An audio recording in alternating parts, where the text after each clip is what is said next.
cuando vivía en la Ciudad de México, que duré por allá apenas 2 años, por cuestiones de trabajo. Una tía tenía 2 departamentos, que me dejó uno a un precio pero ridículo, muy barato por la zona, que estaba justo a 3 edificios de la Farmacia París, que por un amigo de muchos años, a quien conocí por la facultad. Él había estudiado en mi universidad, soy de Cuernavaca. Él de vez en cuando me llevaba a mi departamento cuando salíamos de fiesta con amigos y demás. Y esto que nos pasó nunca se me va a olvidar. Fue tal vez algo que ocurrió tan rápido, pero que a los dos nos dejó muy espantados esa noche. Él ya iba conduciendo por la calle, no recuerdo si era Simón Bolívar, que ya eran las 2 de la mañana. No había casi nada de gente en la calle y cualquier cosa la habríamos notado, porque de repente que íbamos lento, veíamos por qué calle daría la vuelta y él me toca el brazo con su mano y me hace, sin moverla mucho, la seña de que viera al espejo y señalándome atrás del auto. Ambos vimos esa noche que en el asiento de atrás venía sentada una mujer. Yo solo le vi el cabello porque el espejo no me dejaba verla bien por la posición, pero en ese momento la reacción de mi amigo fue lo que me confundió porque no entendía cómo es que se había subido alguien, en qué momento. Y yo, al seguir sin entender, lo que hice fue voltear hacia los asientos de atrás. No vi a nadie.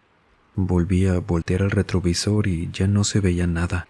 Pero mi amigo seguía manejando en una posición que fácil se veía que iba muy rígido. Llegamos a mi departamento, en silencio los dos, y él se baja conmigo. Nos estacionamos al frente del edificio y él estaba muy nervioso. Y ahí me fui haciendo una idea ya de qué nos había pasado, pero aún así le pregunté que qué había sido eso. A lo que él me dice que se nos había subido un fantasma. A mí jamás me había pasado algo paranormal. Lo que yo vi en el espejo se veía como una persona real.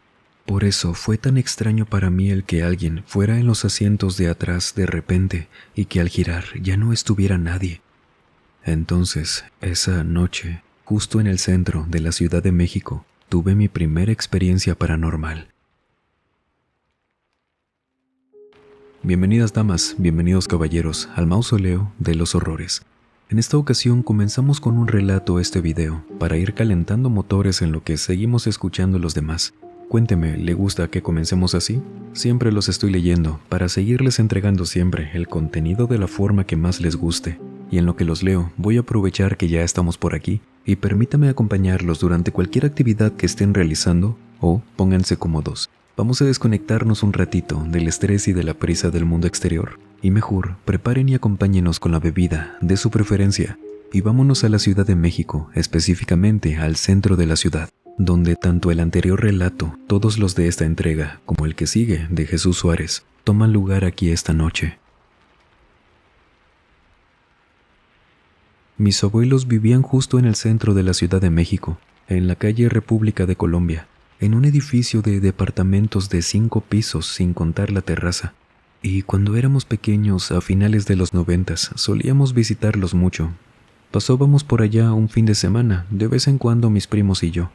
Y a pesar de que su casa no estaba en la mejor de las zonas en cuanto a seguridad, al menos de noche, porque de día todas esas calles se llenan de puestos de ropa, de comida y de noche solían quedarse completamente solas.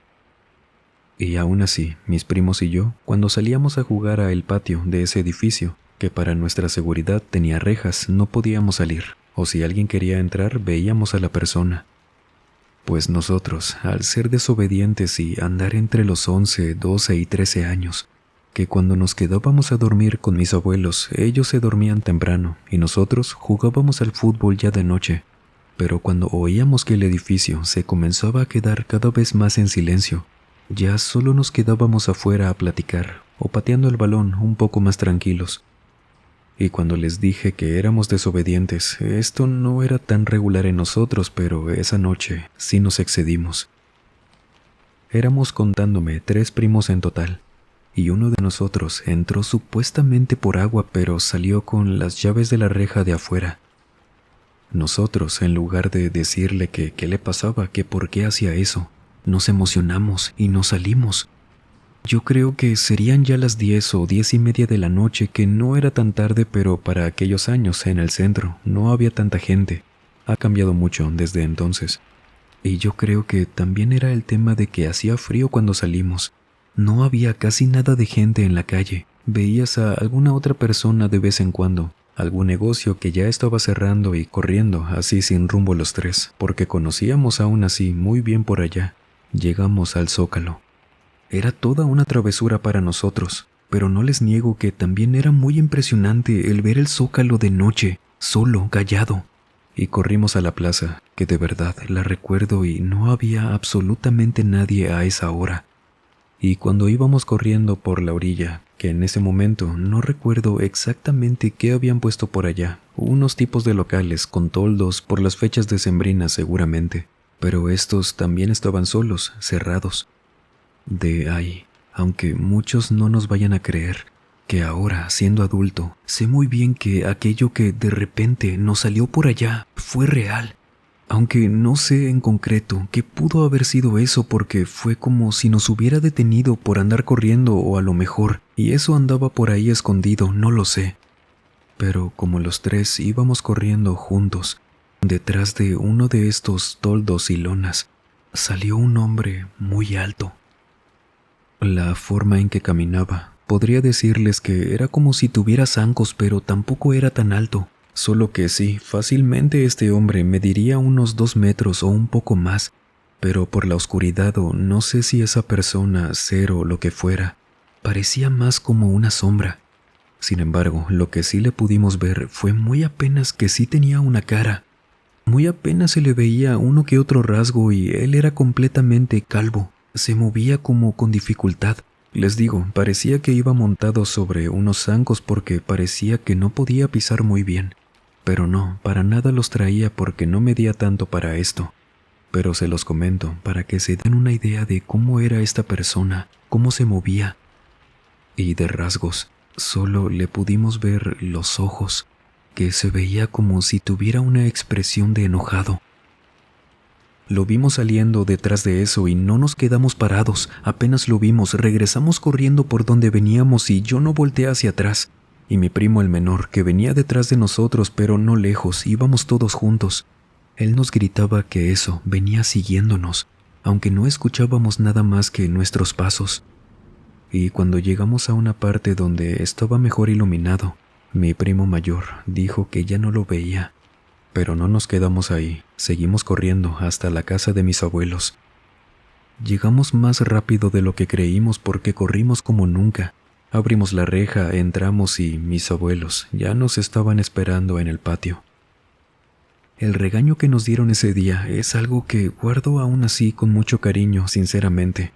Sé que se asustaron mucho al no vernos ahí, que se dieron cuenta de que habíamos tomado las llaves y mi abuelo fue quien, luego de regañarnos muy severamente, de decirnos que no le iban a decir a nuestros papás.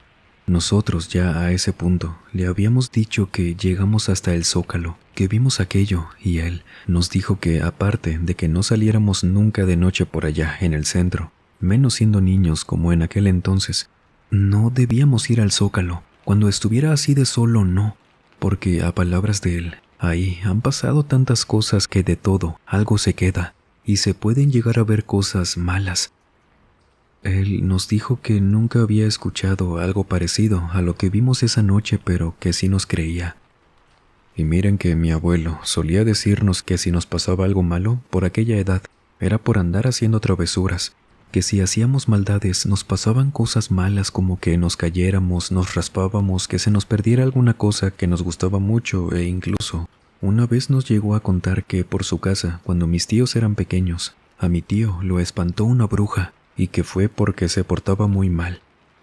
Pero esa noche no nos dijo algo así. Se veía preocupado por lo que le contamos, porque los tres describimos a eso que parecía como si fuera un traje, algo de mentiras, pero los tres lo describimos exactamente igual. Y mi abuelo solo nos dijo que hicimos muy bien en haber corrido, pero que ya no nos saliéramos sin avisar, o sin ellos a esa hora, porque por más buenos niños que fuéramos, esas cosas andaban por ahí viendo quién andaba solo seguramente. Crecimos y cuando platicábamos eso con mis abuelos, recordándoles aquella experiencia, mi abuelo, ahora que ya éramos grandes, nos decía que esos eran los demonios del Zócalo. ¿Qué pasa con esas experiencias que ocurren en lugares donde son tan frecuentados por tanta gente, pero que a ciertas horas cambian por completo? Jesús, quien nos contó esto, vivió junto a sus primos esta experiencia en carne propia. ¿Pero usted cree que haya habido alguien quien pudo haber visto esto desde lejos? Imagínese cómo podría ser ver algo así de lejos.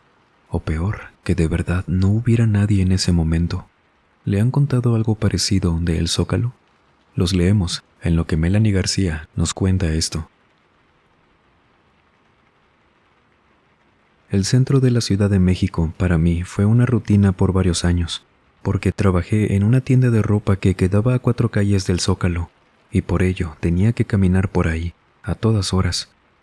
Mi horario era rotativo, entonces lo caminé por la mañana, a mediodía, en la tarde, en la noche. Conocía muy bien esa plaza. Nunca me gustó pasar, con todo respeto, por la parte donde estaba la gente que hace limpias y todo eso. Yo lo respeto, por supuesto, pero de noche, que no siempre los veía por ahí, era diferente para mí, que era cuando más evitaba pasar por esa zona. Una noche que salí de trabajar como a las 11 de la tienda, por temas de que nos había llegado la ropa de nueva temporada, y pues se ponía pesado. Solo por eso salíamos muy noche. Y me tocó caminar sola por el Zócalo para ir de regreso a mi casa. A esa hora ya no había nadie haciendo ese tipo de trabajos, y por ello caminé por esa parte. Había una que otra persona, veía a policías dando la vuelta de vez en cuando, pero yo en todo momento, pendiente a mi alrededor, sabía que nadie venía cerca de mí. Por ello me sobresalté cuando escuché y sentí que alguien me sopló en la oreja derecha. Hasta sentí que se me había movido el cabello porque me habían soplado con fuerza, y volteo rápido, agarrándome el oído, asustada como no. Y al voltear veo que detrás de mí estaba una viejecita muy chaparrita, parada, riéndose, observándome. El verla sí me espantó aún más, porque de día sería diferente, pero ahí estaba a solas con ella, que pensándolo bien no me podía hacer mucho. Ella era pequeña, algo robusta, pero muy viejecita. ¿Qué me podía hacer? Sin embargo, verla en ese contexto, a oscuras, en el Zócalo, riéndose con esa cara mientras me clavaba la mirada, era aterrador, y solo se me ocurrió decirle: «Hoy, señora, me asustó. Buenas noches». Mientras me seguía agarrando la oreja, era raro porque ahora sentía mucho frío en esa parte de la cabeza, y ella solo me veía, riéndose. Noté entonces que le faltaban muchos dientes a la señora, que también estaba pensando, al ser yo una persona alta a comparación de la señora. Yo mido 1,72, entonces no sabía cómo me había alcanzado hasta el oído para soplarme. Ella, calculo, podría medir 1,50 m. Era demasiado raro todo eso. No quería ser grosera porque a lo mejor y necesitaba ayuda con algo la señora, y que hasta eso no parecía ser tampoco una persona en situación de calle. Solo era extraña. Por lo que le digo: «Con permiso», y sigo caminando. Yo le estaba dando la espalda y aún así volteaba de vez en cuando, poniéndole atención por si ella me empezaba a seguir. No sabía qué podía pasar. Y cuando quizás caminé un par de metros apenas, la señora se empezó a reír más fuerte. Esa risa, créanme, se me quedó muy grabada en la mente en todo el trayecto a mi casa. Gracias a Dios que no me siguió. Solo se quedó ahí en el Zócalo, riéndose, y pensé que quizás era una persona que a lo mejor tenía problemas. Lo bueno fue que no me siguió.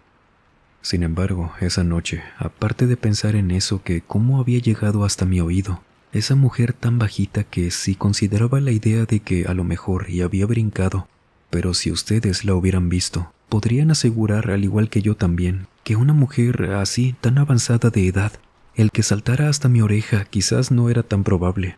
La señora se veía delicada. Bueno, pues aparte de todo esto, que sí le platiqué a mi mamá lo que pasó. Ella me aconsejó que me metiera a bañar.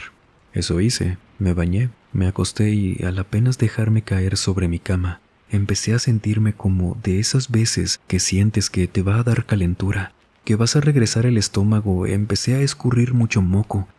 Yo no había cenado algo que pudiera creer me había hecho mal, que aún así consideré esa posibilidad porque era lo más lógico, que hasta el tema de la señora lo había olvidado por completo.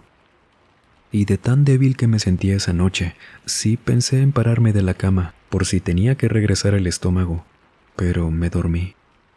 Y yo creo que habrán pasado apenas unos minutos porque me desperté muy sobresaltada en la cama. Había tenido una pesadilla esa noche, con la risa de la señora. No sé si para ustedes quienes escuchen este canal podría tener un significado este sueño, porque lo que soñé fue que caminaba por una vecindad completamente oscura. Era de las típicas de la Ciudad de México, y por más que en esa vecindad no veía a nadie, escuchaba en todo momento a la misma risa de la señora que me había soplado así en el zócalo. Pero cuando me desperté en mi cama, entró mamá con unas cosas en la mano, diciéndome que no se sentía tranquila.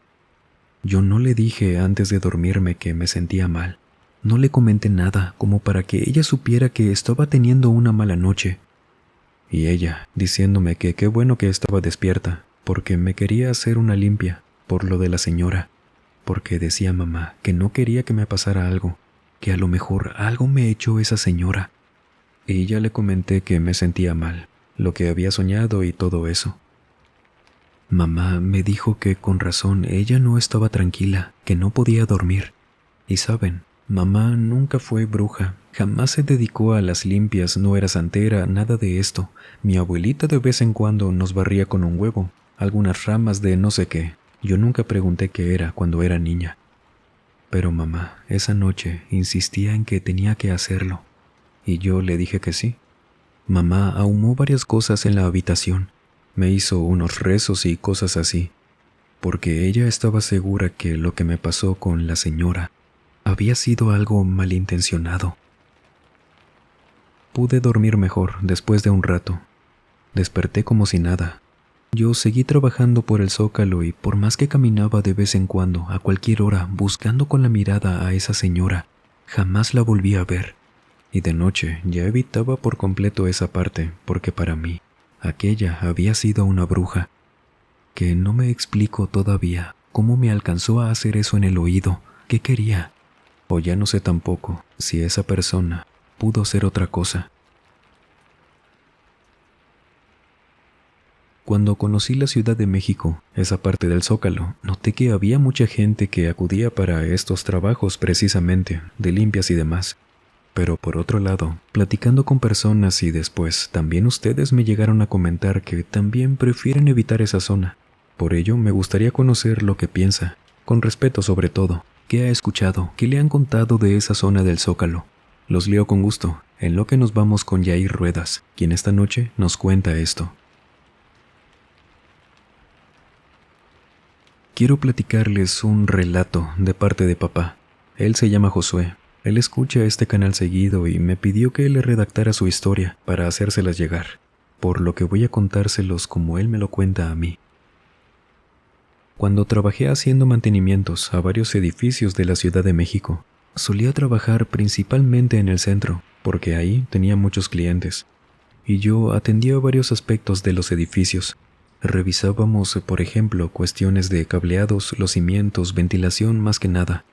La gente empezó a tomar mucho esto en cuenta después de lo del 85, y fue exactamente en el año 88 que, trabajando para un cliente de varios años, llegué a su edificio. Él era encargado de un edificio de varios departamentos, en la calle Mesones, entre la 5 de febrero e Isabel la Católica.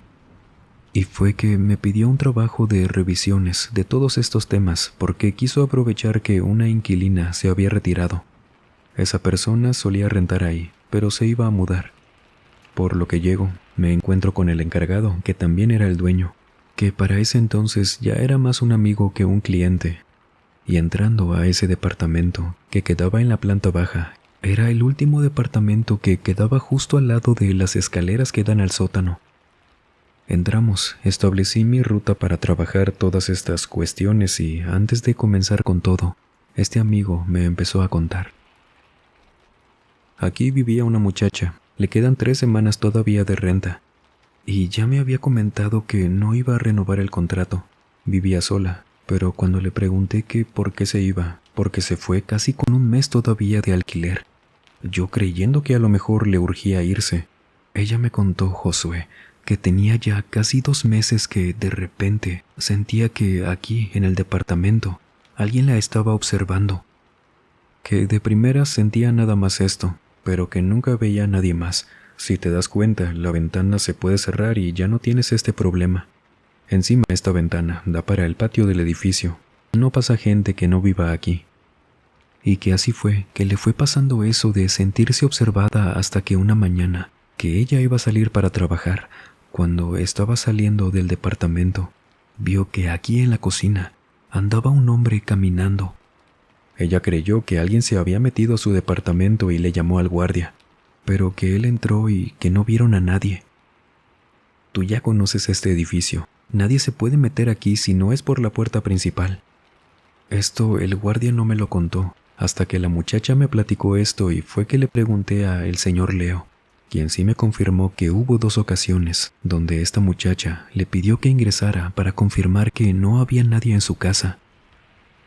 Ella me contó que cada que veía aquí por el departamento a este hombre, que decía parecía una persona de unos 40 años, no tan alto, cabello corto, vestido como oficinista, a él nunca le pudo ver la cara, pero ella ya se hacía la idea de que era un aparecido, y que cuando fue el colmo, para ella, que fue que decidió ya no renovar el contrato aquí, que todo esto Josué me lo contaba como con vergüenza. Me decía que no quería que creyera que me estaba echando la culpa a mí. Fue en una ocasión cuando dijo que estaba por acostarse para dormir y que caminó desde aquí de la cocina, que mira, voltea para allá, desde aquí se ve la cama donde dormía la joven, y que desde aquí Josué vio cómo este hombre se metía arrastrándose debajo de la cama, pero que hizo esto sin temor a que ella lo viera, sin prisa, que se arrastró lento y se metió. Desde esa noche, hace un par de días que me dijo esto, no volvió a dormir aquí. Se iba a quedar en casa de una amiga suya.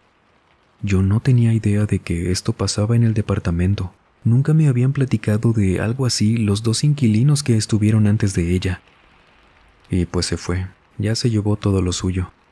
Ella, en serio, tenía miedo de volver a estar aquí cuando vio a ese hombre metiéndose debajo de la cama. Me seguía contando esto, mi amigo del edificio, y yo seguía viendo por dónde iba a comenzar a trabajar. Y bajamos al sótano, porque quería revisar el tema de las tuberías. Parecía que el baño de ese departamento estaba haciendo fuga porque olía mucho como cuando se oxidan algunos materiales debajo del suelo. Se percibía más cuando abrías la llave del lavabo del baño. Y cuando bajamos, que estábamos justo en la parte donde podríamos revisar un poco más de cerca el sistema de tuberías y más de ese departamento, porque estábamos exactamente debajo del de esa muchacha. Y al revisarlo, abrir una reja que nos permitía poder examinar bien. Ahí, detrás de todas estas tuberías que estaban a la vista, tuvimos que tirar una parte de la pared porque ya estaba en un muy mal estado porque sí, había una filtración de agua y esa parte se cayó muy fácil por lo mismo. Lo bueno era que la zona afectada no era tanta, pero revisándola, encontramos algo no sé si nos daba miedo o más preocupación en ese instante, porque ahí, al lado de los escombros de esa parte que tumbamos, estaban los restos del esqueleto de una persona. Supimos rápido que era un esqueleto porque también estaba el cráneo de quien era aparentemente un adulto. Me acuerdo que cuando vimos esto, tanto él como yo retrocedimos saliéndonos de esa zona, que estábamos agachados casi por completo para caber ahí, y él me dijo mientras se persignaba: «Mira, Josué, aquí está el muertito que veía a esta muchacha. ¿Cómo llegó hasta aquí?» Y nos salimos del sótano, luego de echarle una mirada más a toda esa parte, asegurándonos que no corría otro tipo de peligro ese departamento, porque era el único afectado de la estructura por esa filtración de agua. Y como que yo no quería aceptar, O tal vez en ese momento no lo tomé como debería el hecho de que habíamos encontrado a quien alguna vez fue una persona con vida, ahí enterrado, sin tener idea de cómo pudo llegar ahí. Fue muy espantoso haber visto un esqueleto en aquel edificio.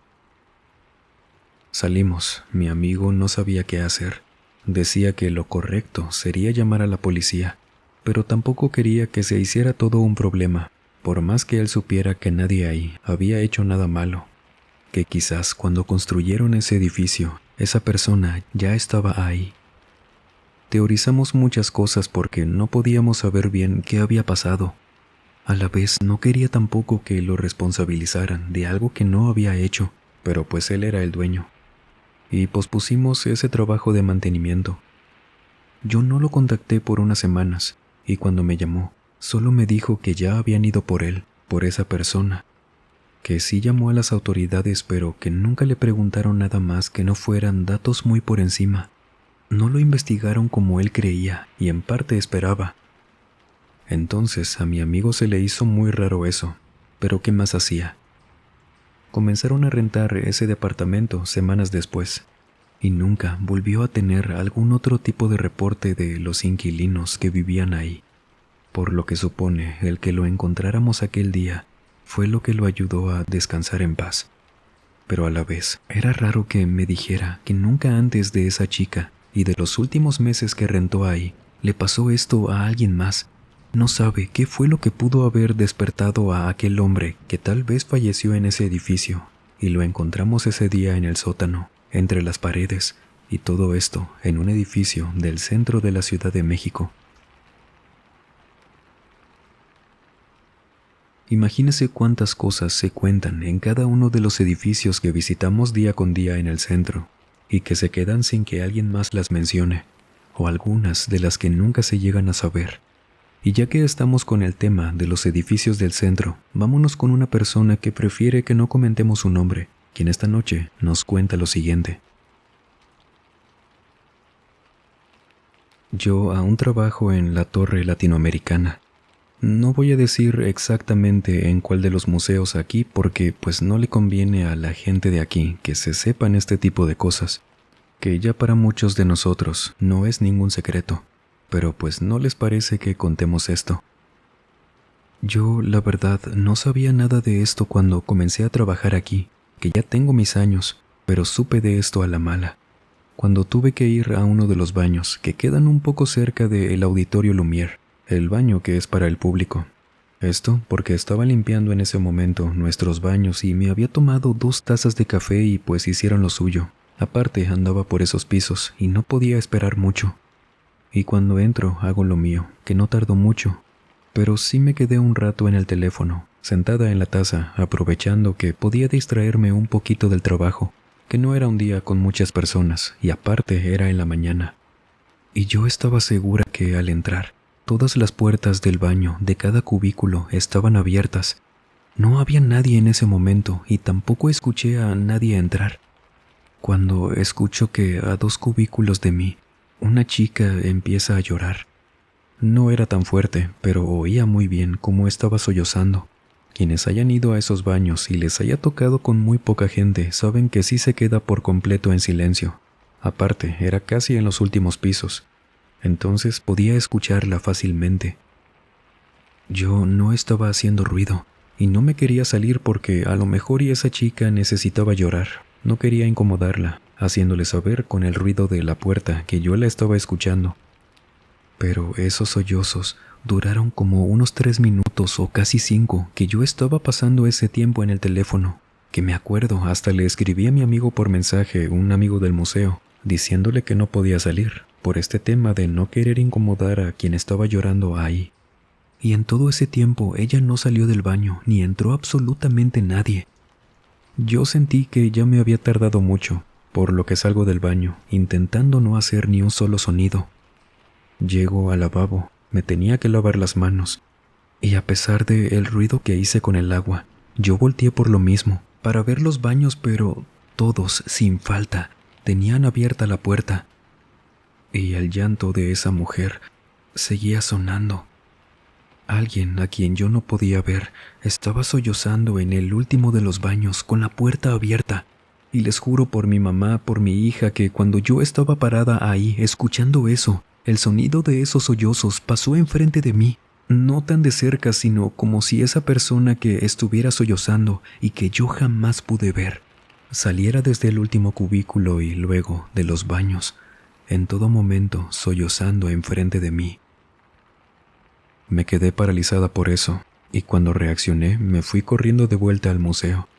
Llegando con este amigo, quien al contarle esto, me llevó con uno de nuestros gerentes y me hizo contarle esto, que yo estaba muy asustada. Y él, quien ya era una persona algo mayor, ya no trabaja con nosotros actualmente, me contó que eso no es que fuera muy común por ahí, pero que sí ocurría en cualquier parte del edificio, a trabajadores más que nada, quienes contaban sobre fantasmas en esa torre, porque él nos contó que ahí, hace varios y muchos años, algunas personas se habían quitado la vida ahí, y que sí, habían sido noticia muy pocos, pero había otros casos de los que nunca se llegaban a contar. Por obvias razones no le convenía a nadie.